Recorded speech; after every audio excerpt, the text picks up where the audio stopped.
Chula Vista, California, a quiet suburb just a few miles from the Pacific. On the surface, it's a place where families thrive, where children ride bikes in cul-de-sacs and neighbors wave from manicured lawns. But on January 7, 2021, the Millete family's world would change forever. Maya Millete was a mother of 3, a devoted wife, and a successful civilian employee for the U.S. Navy. She was the kind of person who remembered birthdays, who organized family trips, who made everyone feel seen. That Thursday, Maya was busy planning her daughter's birthday. She texted her family, joked about pizza, and promised to call her sister later that night. No one knew it would be the last time they'd ever hear from her. The next morning, Maya's family noticed something was wrong. She hadn't responded to texts. She missed a scheduled call with her sister. Her phone went straight to voicemail.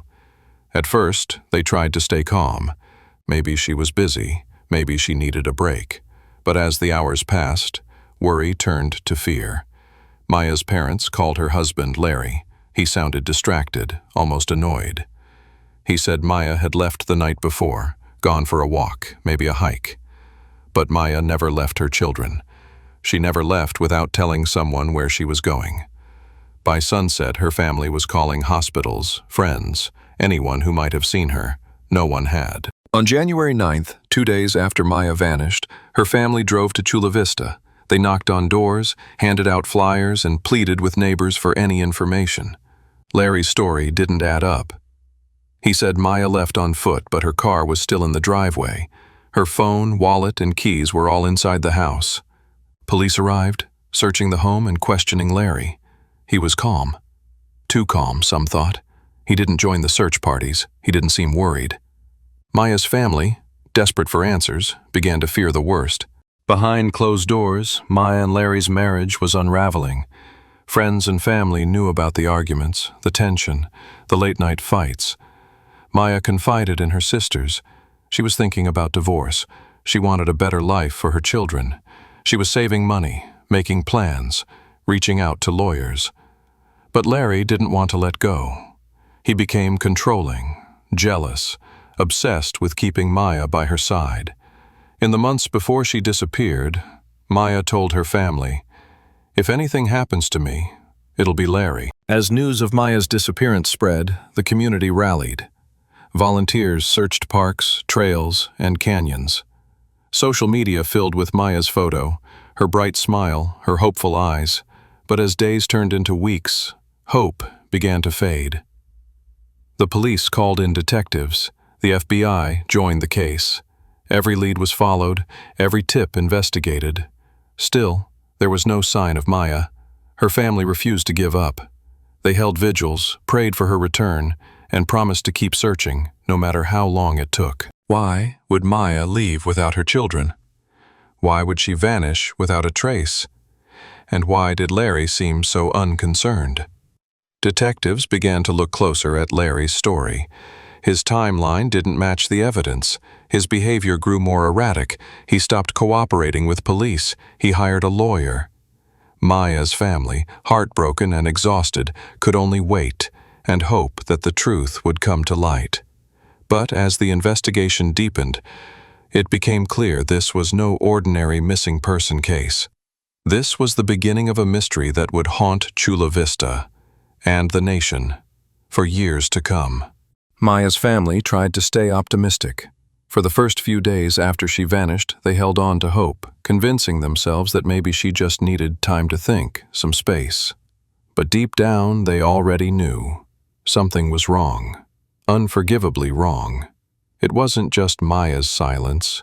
It was the silence of her husband, Larry Millete, a man who now seemed more detached than devastated. On paper, Larry appeared deliberate, helpful, even calm. But something about the way he interacted with police sent up alarms. He talked about Maya in the past tense. He didn't join the search parties. When a neighbor came by to ask how things were going, Larry said Maya probably just needed to blow off steam. And yet, she'd left behind her phone, her wallet, her keys, and most of all, the children she adored. As investigators began peeling back the digital traces Maya and Larry left behind, they uncovered something strange. Starting mid-2020, Larry had been contacting online spellcasters, dozens of them. He was searching dark corners of the internet, asking strangers to intervene using energy work, binding magic, and control spells. He begged them to keep his wife from leaving. His messages weren't loving or desperate. They were dark. In one email, he asks the caster to make Maya physically ill every time she thinks about separating. In another, he demands she lose interest in anyone who might come between them. Behind closed doors, sadly, Maya had become a prisoner in her own home. According to her friends and siblings, Larry had full control over her schedule, monitored her phone conversations, and even installed spyware to track her location in real time. He was reportedly using cloning apps, travel mile tracking, and covert audio surveillance. At one point, Maya stopped using her main phone altogether, switching to burner apps just to message friends without Larry noticing. He still found out. Neighbors began speaking up, describing tension in the Millete household long before Maya disappeared. Some reported hearing arguments. Others noticed Maya avoiding eye contact when Larry was standing nearby. But after January 7th, neighbors noticed something far more disturbing. Larry shut off all backyard cameras. He moved security wiring. The garage lights remained on all night. Officers would later confirm that the family's home security file uploads mysteriously stopped on the night Maya went missing. Maya's last known communication was a text to her family around 5:58 p.m. on January 7th. She seemed fine, planning her daughter's birthday, laughing about pizza. That smile disappeared just hours later. Sometime between 9 p.m. and midnight, Maya was never heard from again. Larry would later tell police that she left that night to go hiking, without her phone, without her shoes, without telling a soul. To walk out into the dark and leave 3 children asleep in bed behind her. Not a chance. Investigators didn't buy it, neither did her family. 2 weeks after Maya vanished, law enforcement made their move. They announced they were no longer treating the case as a missing persons report. This was now a homicide investigation. Larry, now the primary suspect, refused to cooperate with detectives. He declined follow-up interviews.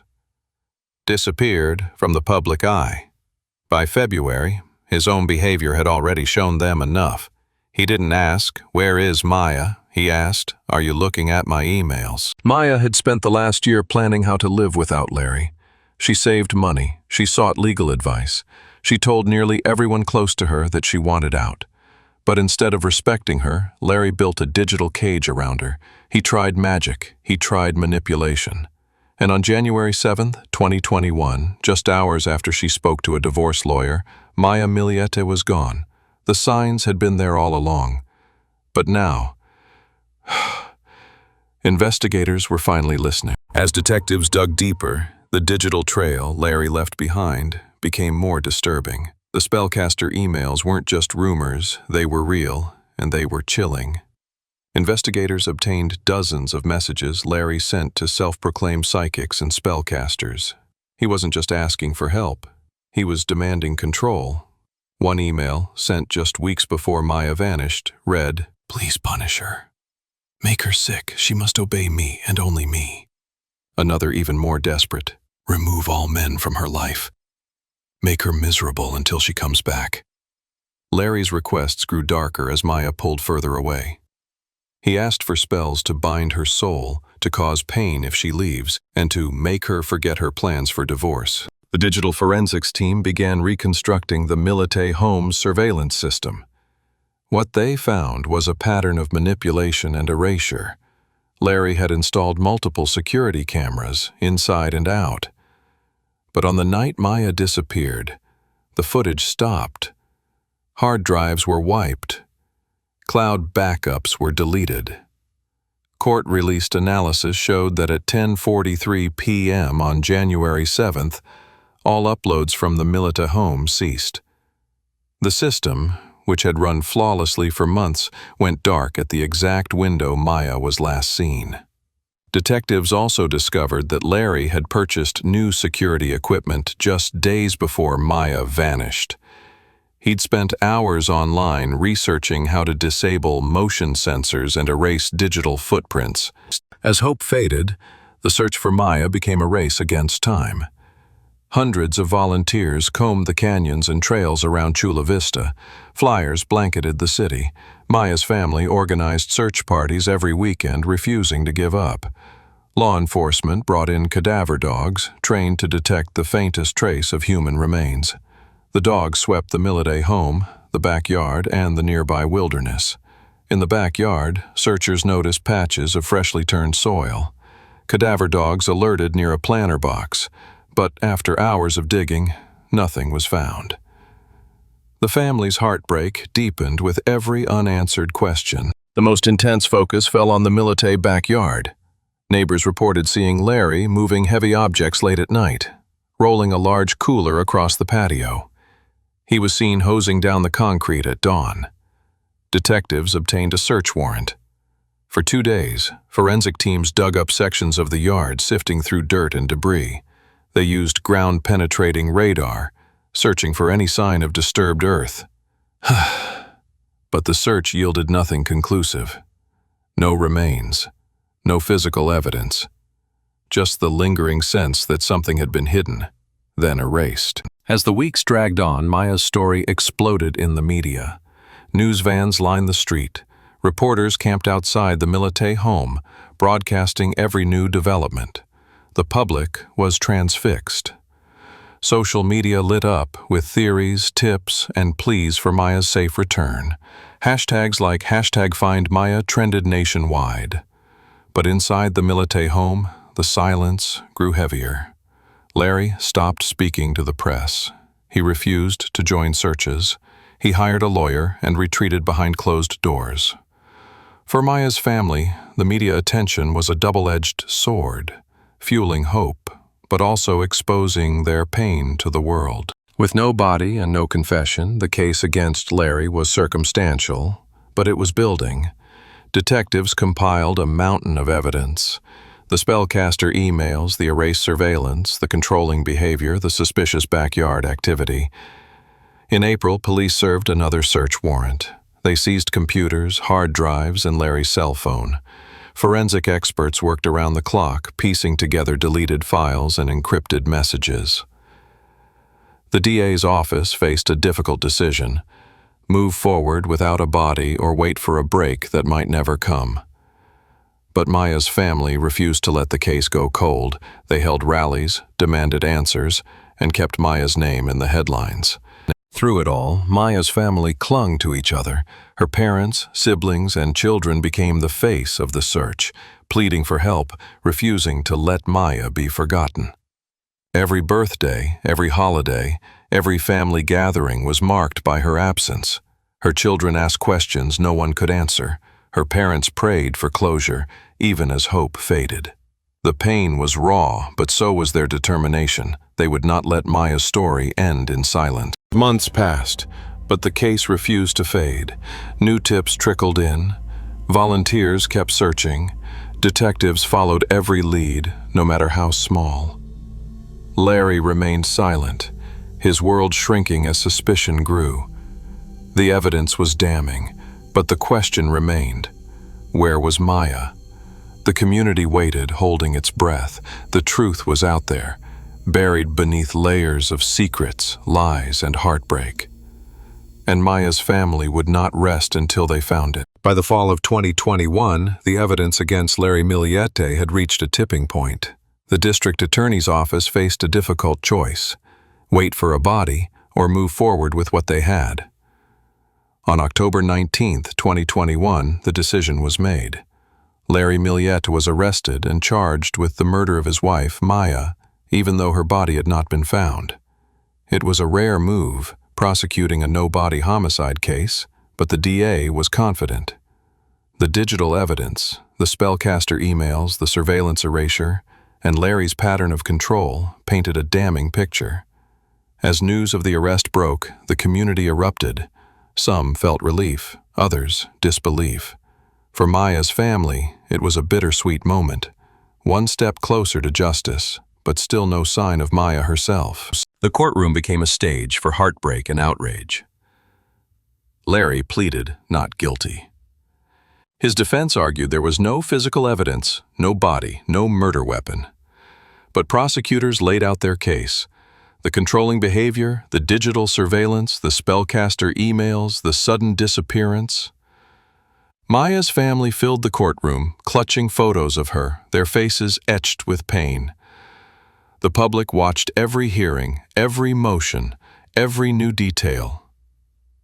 The case became a lightning rod for conversations about domestic violence, digital abuse, and the lengths some will go to maintain control. Outside, supporters held signs, "Justice for Maya." Strangers sent letters, flowers, and prayers. The world was watching. Even as the legal battle raged, the search for Maya never stopped.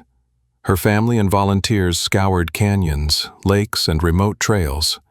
They followed every tip, no matter how small. Cadaver dogs were brought back, drones scanned the landscape, and divers searched reservoirs. Each search ended the same way, with hope, with heartbreak, with Maya still missing. But the family refused to give up. They organized search parties, held vigils, and kept Maya's story alive in the media. For them, justice was not just a conviction. It was bringing Maya home. The Maya Millete case sent shockwaves through Chula Vista and beyond. It sparked conversations about the warning signs of domestic abuse, the power of digital evidence, and the resilience of families in the face of tragedy. Local organizations launched new initiatives to support victims of domestic violence. Lawmakers debated new protections for those at risk. Maya's name became a symbol, a reminder that behind every headline is a family, a community, a life forever changed. For Maya's children, the loss was immeasurable. For her parents and siblings, the pain was a daily companion. But through their grief, they found purpose to fight for Maya and for others like her. As the trial moved forward, one question remained: where is Maya? The prosecution presented a powerful case, but without Maya's body, the pain of not knowing lingered. The family continued to plead for answers, for closure, for a place to say goodbye. Larry's trial became a test of justice. Could a jury convict without a body? Could the truth finally come to light? For Maya's family, the fight was never just about punishment. It was about love, about memory, about refusing to let Maya's story end in silence. The Maya Millete case is a story of heartbreak and hope, of secrets and strength. It is a story that asks hard questions about love, control, and the darkness that can hide behind closed doors. But it is also a story of light, of a family's unbreakable bond, of a community that refused to look away, of a woman whose spirit could not be erased. As the sun sets over Chula Vista, Maya's family, friends, and supporters hold on to hope that one day the truth will be known, that one day Maya will come home. Until then, her story lives on, in every search, every vigil, every act of courage in her name. As the years pass, the search for Maya Millete continues. Her family's hope has not faded. They still gather, still search, still speak her name. For them, every day without answers is a day without peace. The case remains open. Detectives review new tips, analyze old evidence, and follow every possible lead. The community, too, has not forgotten. Maya's face is still seen on flyers, on billboards, in the hearts of those who loved her. Maya's family has become a voice for the missing, for the silenced, for those who have no one else to fight for them. They speak at rallies, support other families, and remind the world that behind every headline is a real person. A mother, a daughter, a friend. Their message is simple: never give up, never stop searching. Never let a loved one's story fade into the background. If you know something, anything about Maya Millete's disappearance, now's the time to come forward. Even the smallest detail could bring her family the answers they so desperately need. If you or someone you know is experiencing domestic abuse, reach out. There is help. There is hope. Maya's story is a reminder that silence can be deadly, but together we can break the cycle. Maya Millete's story is not just a tragedy, it is a call to action. It is a testament to the strength of a family, the power of a community, and the enduring hope that justice will be served. As we remember Maya, let us also remember the thousands of others who are still missing, still waiting, still hoping. Let us honor them by refusing to look away, by demanding answers, and by standing together. For Maya, for her children, for every family still searching for the truth,